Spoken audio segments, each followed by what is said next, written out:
Aunque no siempre existe una conexión directa entre el mercado inmobiliario y el mercado de valores, aún se puede utilizar el mercado inmobiliario como un indicador general del desempeño del mercado de valores. Imagine un mercado inmobiliario en auge donde la mayoría de los propietarios de viviendas tienen mucho capital. Cuando esto sucede, los propietarios tienden a convertir ese capital en efectivo e invertir en acciones. En el lado opuesto de la ecuación, si el mercado inmobiliario está lento, los propietarios de viviendas pueden estar menos inclinados a comprar acciones, lo que podría enfriar el mercado de valores.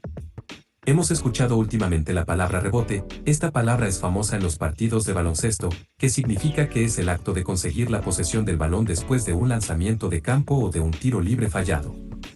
En materia económica, un rebote en la bolsa se refiere a un aumento en el precio de las acciones después de un periodo de caída. Por lo general, ocurre cuando los inversores creen que el precio de las acciones ha caído demasiado y decide comprar, lo que aumenta el precio. El término también puede referirse a un aumento general en el mercado después de una caída prolongada. Los commodities son bienes básicos que se utilizan como insumos en la producción de otros bienes y que pueden ser usados en el comercio o en el sector financiero, como objetos de adquisición. Su principal característica y ventaja es que tienen valor, un bajo nivel de procesamiento y utilidad. En un sentido muy general, un commodity puede definirse como un material tangible que se puede comerciar, comprar o vender. Normalmente, cuando se habla de commodities, se entiende que se hace referencia a materias primas o bienes primarios como el trigo. Si vamos considerando por partes la definición anterior, podemos decir que los bienes inmuebles son un material tangible que se comercia, compra y vende. Sin embargo, aunque el derecho a la vivienda digna y decorosa es un derecho humano fundamental, los bienes inmuebles no son considerados materias primas o bienes primarios. Por otro lado, si bien es cierto que algunos negocios inmobiliarios venden residencias iguales a otras dentro de un mismo fraccionamiento, los bienes inmuebles en general sí tienen una diferenciación cualitativa que afecta su valor en el mercado. Por eso, algunas inmobiliarias incluyen dentro de sus desarrollos amenidades especiales, centros deportivos o áreas verdes, elementos que elevan la plusvalía de una propiedad. De esta forma, podemos concluir que los bienes inmuebles no son commodities, pues su valor y demanda dependen de factores externos como la ubicación o el entorno social y también factores cualitativos relacionados con su infraestructura y diseño. Sin embargo, los bienes inmuebles sí se han convertido en elementos de especulación, puesto que invertir en una propiedad podría asegurarte rendimientos a largo plazo gracias a la plusvalía o ganancias a través de la renta o reventa del bien.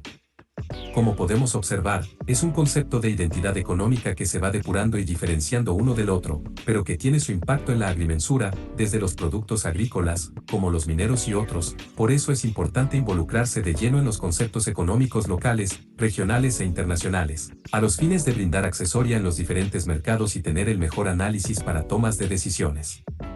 Una burbuja inmobiliaria es un incremento excesivo e injustificado de los bienes inmuebles o bienes raíces, ocasionado generalmente por la especulación. En una burbuja, los precios se incrementan sin que para ello exista una razón lógica. Por burbuja inmobiliaria se conoce al avance, en la mayoría de los países industrializados occidentales, de los precios de los bienes inmuebles muy por encima de los del resto de bienes y servicios, materializado en dos oleadas o impulsos durante las dos décadas que van desde mediados de los años 1980 hasta mediada la primera década del siglo XXI, con la consiguiente fractura generacional que ello genera al involucrar un bien básico de consumo obligatorio como es la vivienda. La burbuja inmobiliaria arranca en el seno del propio mercado inmobiliario, primero, por razones de índole no solo económica, siendo realimentada al alza, y más adelante, por el abundante crédito hipotecario favorecido por políticas monetarias expansivas. La maduración final de la burbuja inmobiliaria comienza tras el pinchazo de la burbuja, a finales de los años 1990, y la subsiguiente bajada de tipos de interés acordada para combatir sus efectos recesivos, laxitud monetaria intensificada tras los atentados del 11 de septiembre de 2001 y la guerra de Irak, por un lado, y, por otro, la culminación del proceso de unificación monetaria europea. Las bolsas de valores son lugares donde se compran y venden acciones y otros tipos de inversiones. Algunos ejemplos son la Bolsa de Valores de Nueva York, NYSE, Nasdaq, la Bolsa de Valores de Toronto, la Bolsa de Valores de Londres, la Bolsa de Valores de Shanghái y la Bolsa de Valores de Tokio. Las distintas bolsas de valores están sujetas a diferentes normas internas y leyes locales y nacionales creadas para garantizar prácticas comerciales justas y la confianza de los inversores. Las bolsas de valores informan sobre los precios de los valores en tiempo real para la transparencia de las transacciones, así como para facilitar a los inversores y a los sitios de noticias financieras el seguimiento e informe de cualquier cambio de precios. No existe una sola persona a la que se le atribuya la invención del mercado de valores. Sin embargo, las primeras bolsas de valores surgieron en la Europa del siglo XV, en Amberes y Londres. El mercado de valores moderno se originó en Ámsterdam en 1602 con el establecimiento de la Compañía Holandesa de las Indias Orientales. La Bolsa de Valores de Ámsterdam introdujo la negociación formal de acciones y bonos de empresas, y muchos de los elementos de las bolsas de valores modernas.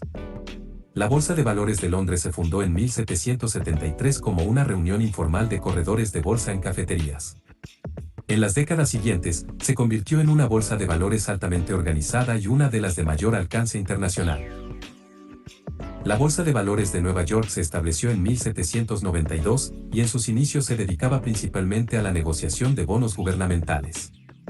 Se organizó formalmente en 1817 y desde entonces se ha convertido en la bolsa de valores más grande del mundo por capitalización de mercado. En 1896, Charles Dow creó el Dow Jones Industrial Average como índice de acciones industriales que cotizaban en la Bolsa de Nueva York. El Dow Jones Industrial Average sigue siendo el índice bursátil más conocido en la actualidad. A principios del siglo XX, las bolsas de valores estadounidenses se regularon cada vez más. La Ley Glass-Steagall de 1933 creó la FIC.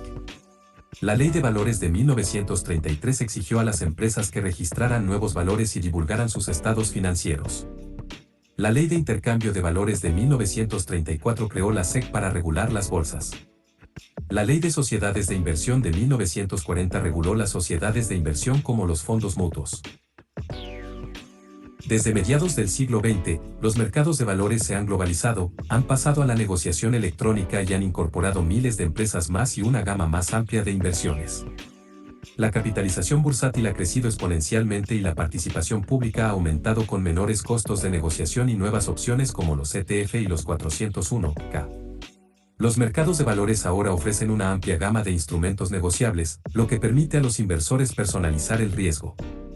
En conclusión, desde el mundo de la agrimensura práctica, nos limitamos a ver el mercado inmobiliario desde la perspectiva de la negociación y nos montamos en el proceso mismo, desconociendo desde las cátedras y el mercado mismo su abordaje, dejando un vacío competitivo en la industria inmobiliaria. El concepto y conocimiento del mercado inmobiliario desde la bolsa de valores, los riesgos, o sea las altas y bajas en la economía global, nos invita a reflexionar desde los mejores tiempos hasta lo más desastroso marcados en la historia. La combinación de la construcción inmobiliaria, adquisición de bienes, revalorización del mercado, aumento repentino del valor de los inmuebles y la rentabilidad, son los factores a considerar sobre la salud del mercado inmobiliario o si estamos ante un bucle especulativo de sobrevaloraciones en los inmuebles. Esto se debe a la historia misma del movimiento económico global, que ha dejado cicatrices y que hoy recordamos en este viaje sobre las bolsas, el mercado y todo el sistema que envuelve el mercado inmobiliario, por lo que nos invita a leer sobre esos momentos históricos que apagaron y afectaron el sector inmobiliario de cada época. La crisis de los tulipanes. La Gran Depresión de 1929. La burbuja inmobiliaria de Japón. La burbuja de los .com. La crisis hipotecaria de los Estados Unidos 2008. He aquí la importancia de que la clase profesional se mantenga cohesionada, realice análisis junto a oficinas gubernamentales, a los fines de tomar las mejores decisiones y llevar a puerto seguro el mercado inmobiliario que es fundamental en la economía de la República Dominicana. Les acompañaron los agrimensores Ramón O'Neill Jiménez Rodríguez y Joely Rodríguez. No olviden suscribirse y seguirnos en nuestras redes sociales para acceder a más contenido exclusivo sobre agrimensura y topografía. Gracias por acompañarnos y hasta la próxima.